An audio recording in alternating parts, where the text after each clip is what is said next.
చాలా ఇంపార్టెంట్ ఇప్పుడు పాపులర్ అయింది D3 పొరాడిక్ డిస్కంఫర్ట్ ఇట్లాంటివి వస్తాయని విన్నాను, నిజమా సార్? D3 లేకపోవటం వలన కాల్షియం అబ్జార్బ్ అవ్వట్లేదు. రక్తంలోకి తీసుకురావడానికి D3 ఎంత మోతాదు అవసరం, 5,000 10,000 15,000 అనేది చూసుకుంటూ దానిని. అందరికీ నమస్కారం. Welcome to the Cell Health series next episode. I have with me once again the founder of Cell Health clinics, doctor Chinta Ravikumar garu. అందరికీ సుపరిచితులు. గత ఎన్నో ఎపిసోడ్స్లో చాలా ఇన్ఫర్మేషన్ ఇచ్చారు అబౌట్ ఫండమెంటల్, అంటే మౌలిక లెవెల్లో వచ్చే సమస్యల గురించి. Sir, welcome once again sir. Hello అమ్మ, how are you? Thank you sir. Sir, ఇప్పుడు డెఫిషియన్సీస్ వారీగా వెళ్దాం, సో దట్ ప్రేక్షకులకి అర్థమవుతుంది, వాళ్ళు రిఫ్లెక్ట్ చేసుకోవడానికి కూడా తెలుస్తుంది, ఓ బహుశా నాకు ఇది తక్కువగా ఉందని చెప్పి. చాలా ఇంపార్టెంట్ ఇప్పుడు పాపులర్ అయింది D3. దీనివల్ల ఒళ్ళు నొప్పులు మొదలుకుని, మూడ్ స్వింగ్స్ మొదలుకుని, డిప్రెషన్ లాంటివి, విచిత్ర ఏంటి స్పొరాడిక్ డిస్కంఫర్ట్ ఇట్లాంటివి వస్తాయని విన్నాను, నిజమా సార్? D3 జనరల్గా 60,000 IU per week వాడండి అనే నినాదం నుంచి ఇప్పుడు మరుగున పడిపోయిందమ్మా. That is no more active because D3 లేకపోవటం వలన కాల్షియం అబ్జార్బ్ అవ్వట్లేదు. ఉంటుంది స్మాల్ ఇంటెస్టైన్లో, అబ్జార్బ్ అవి రక్తంలోకి రావట్లేదు. రక్తంలోకి తీసుకురావడానికి D3 ఎంత మోతాదు అవసరం, 5,000 IU ఇంటర్నేషనల్ యూనిట్స్ అవసరమా, 10,000 15,000 అనేది చూసుకుంటూ దానిని K2 కాంబినేషన్లో పెట్టాలి అని నిర్ధారించింది మన సెల్ హెల్త్ ప్రథమంగా. ఇప్పుడు కొన్ని వేరే అదర్ కాంపోనెంట్స్ కూడా కనపడుతున్నాయి కానీ, బట్ ఇనీషియల్గా D3ని K2 కాంబినేషన్లో పెట్టింది మన విధానంలోనే. ఇది సార్ ఇప్పుడు చూస్తున్నది నేను ఇక్కడ క్యాప్సూల్ ఫామ్ లో పెట్టారు, గ్రాన్యూల్స్ గా కూడా మీరు అందించారు. గ్రాన్యూల్స్ గా కూడా ఉన్నాయి D3 K2. ఏంటి సార్ తేడా? దట్ ఈస్ లైపోజోమల్, తక్కువ IU ఉంటుంది, బట్ 3x ఎఫికసీ ఉంటుంది. అప్పుడు ఏం జరుగుతుంది, కాల్షియంని అబ్జార్బ్ చేస్తే కాకుండా దానిని మళ్ళీ ట్రాన్స్పోర్టర్ లాగా K2 ఉండటం వల్ల బోన్స్కి, టీత్కి, నరాలకి, బ్రెయిన్కి ఆ కాల్షియం అందుతుంది. అది అందకపోవటం వల్లే orthopaedic problem, neurological problems, dental problems అన్నీ రావడానికి కారణం. అమెరికాలో అయితే సార్ మీకు తెలియదు కాదు, ఈ వైటమిన్ D ఫార్టిఫైడ్ మిల్క్ అని దొరుకుతుంది.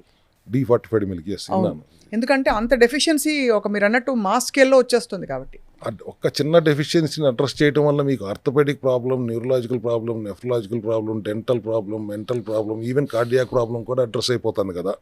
బికాస్ ఆర్టరీస్లో ఉన్న కాల్షియం ప్లేక్స్ని కూడా K2 కడిగేసి బయటికి తీసుకురాగలుగుతుంది కాబట్టి.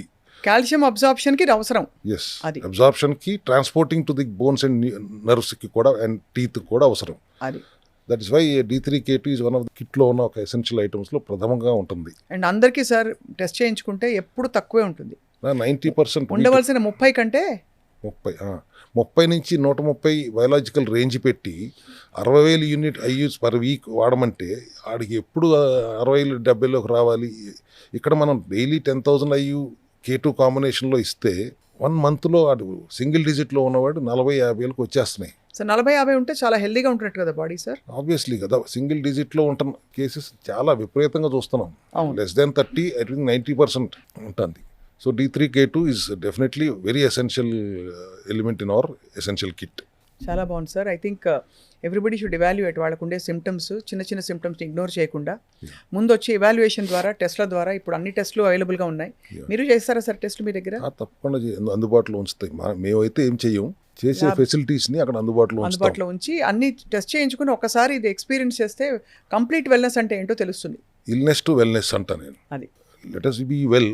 అండ్ ఒకవేళ ఇల్నెస్ వచ్చిందంటే let us transfer it to wellness through our cell health supplements and nutritional protocols. ఎటువంటి దిస్ ఓన్లీ వన్ డిసీజ్ కాబట్టి ఎటువంటి జబ్బునైనా అంటాను, కానీ cell malfunction is the only disease according to our we belong to that fraternity. And దానికి కారణాలు 2: deficiency and toxicity. డెఫిషియన్సీని address చేస్తాం ఇటువంటి సప్లిమెంటరీ సపోర్ట్తో, డిటాక్స్ చేస్తాం, సెల్ రిపేర్ జరిగిపోతుంది. ఇటువంటి ఇబ్బంది లేకుండా గట్ హెల్దీగా ఉంచితే సమస్యలు పోతాయి అనేది సెల్ హెల్త్ విధానం.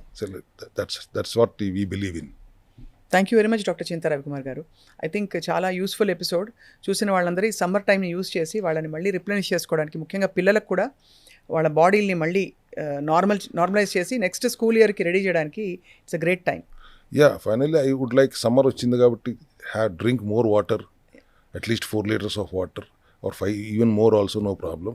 But don't get dehydrated is what I suggest.